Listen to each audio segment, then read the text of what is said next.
இந்த கோடை காலத்தை பொறுத்தவரை கடந்த ஆண்டு 20,830 மெகாவாட் அளவிற்கு உச்சபட்ச மின் தேவை ஏற்பட்டிருக்கின்றன.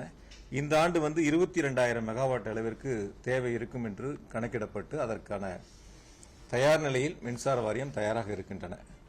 22,000 மெகாவாட் அளவுக்கு நமக்கு தேவை இருக்கும், உச்சபட்ச தேவை இருக்கும் என்பது கணக்கிடப்பட்டிருக்கிறது. அதற்கு மின்வாரியம் இப்பொழுது தயாராக இருக்கின்றன. எனவே வரக்கூடிய இந்த கோடை காலங்களில் எந்தவித பாதிப்புகளும் இல்லாமல் முதலமைச்சருடைய உத்தரவின் அடிப்படையில் மிக சிறப்பாக சீரான மின் விநியோகத்திற்கான அனைத்து முன்னெச்சரிக்கை நடவடிக்கைகளும் எடுக்கப்பட்டிருக்கின்றன.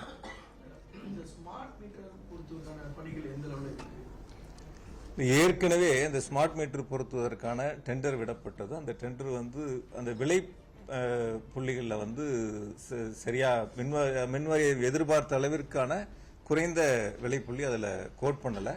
அதனால அந்த டெண்டர் ரத்து செய்யப்பட்டிருக்கின்றன. விரைவில் புதிய டெண்டர் கோருவதற்கு மின்சார வாரியம் இப்பொழுது தயாராகி கொண்டிருக்கின்றன. ஆமா, நீங்க இப்ப 2 வகை இருக்குங்க. அதுல இப்ப மாச கணக்கீடு எடுக்கணும்னா நமக்கு பணியாளர் தேவை. இப்ப நீங்க பணியாளர்கள் எடுத்து நியமனம் பண்ணிட்டீங்கன்னா ஸ்மார்ட் மீட்டர் போட்டதுக்கு அப்புறம் அவங்களுக்கு மாற்று பணிகள் கொடுக்க வேண்டிய ஒரு சூழல் ஏற்படும். அந்த அளவுக்கு அவ்வளவு பேர்த்து எடுத்துட்டு மாற்று பணிகள் கொடுக்க முடியாது. அதனால விரைவா ஸ்மார்ட் மீட்டர் போடுவதற்கான நடவடிக்கை மின்சார வாரியத்தின் மூலம் எடுக்கப்பட்டிருக்கிறது. மாத்திரம் ஓவர்லோடு எங்கெல்லாம் பிரச்சனைகள் இருக்கோ, லோ வோல்டேஜ் எங்க இருக்கோ அதெல்லாம் கணக்கெடுக்கப்பட்டு துறையின் சார்பாக கணக்கெடுக்கப்பட்டு பொதுமக்கள் புகார் சொல்லி எடுக்கப்பட்டதில் துறையின் சார்பாக களத்தில் ஆய்வு செய்து எங்கெல்லாம் இது போல பிரச்சனைகள் இருக்கிறது அதெல்லாம் கணக்கெடுக்கப்பட்டு அதன் மீது துறை சார்பாக நடவடிக்கை எடுக்கப்பட்டிருக்கு.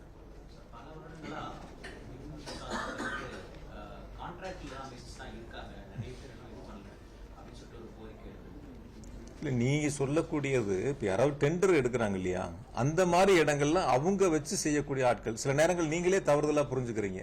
10 வருஷம் 15 வருஷம் நாங்க வேலை பார்த்திருக்கிறோம், எங்களை பணி நிரந்தரம் பண்ணலான்னு ஒரு புகார் வருகின்ற பொழுது அவங்க எங்க வேலை செய்யறாங்கன்னு கேட்டீங்கன்னா, வேலை செய்யற இடங்கள் தெர்மல் பிளான்டா இருக்கலாம், மின்சார வாரிய அலுவலகமா இருக்கலாம். ஆனா அவங்க ஒப்பந்தம் எடுத்திருக்காங்க இல்லையா, அவங்களுக்கு கீழே வேலை செய்யறாங்க. அவங்களை எப்படி நம்ம நிரந்தரம் பண்ண முடியும்?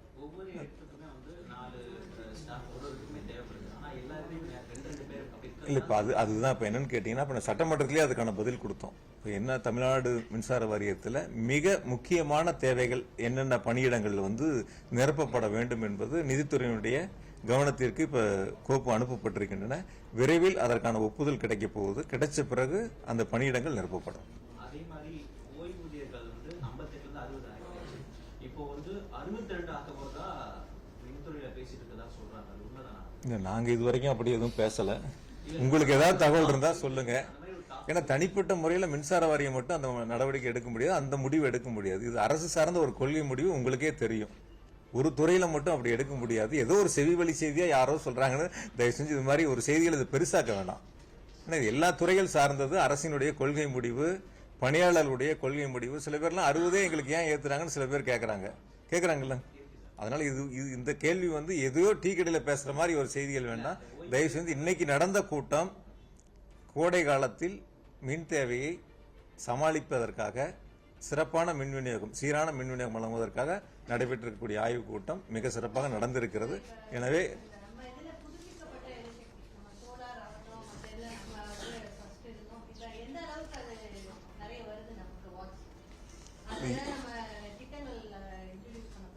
தமிழ்நாடு பொறுத்த வரைக்கும் ஏற்கனவே நம்முடைய மின் வாரியத்தில் முதலமைச்சர்கள் அதில் சிறப்பு கவனம் செலுத்துறாங்க. உங்க எல்லாத்துக்குமே நல்லா தெரியும்.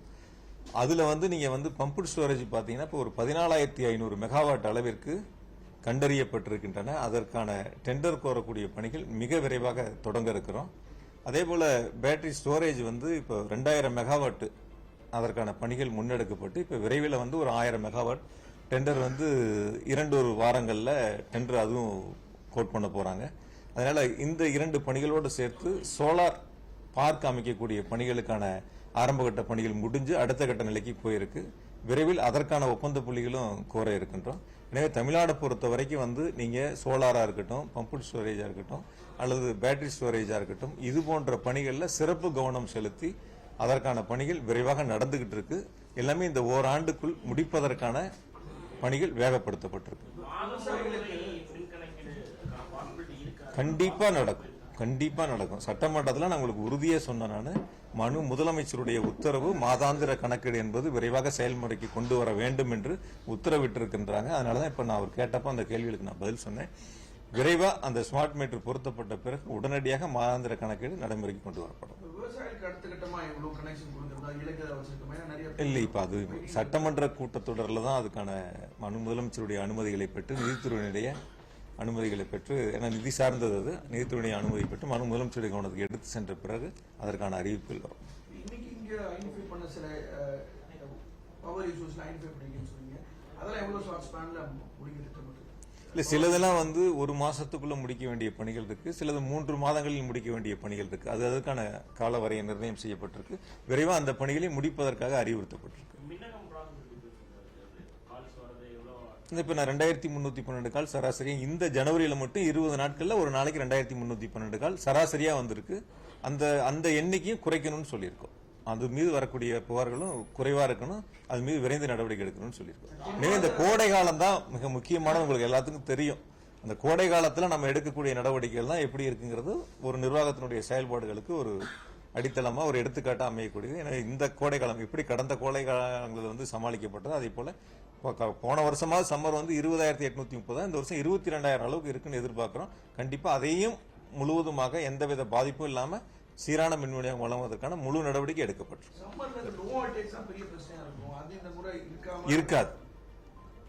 அதுக்கான முழு நடவடிக்கை எடுத்திருக்கு. நன்றி.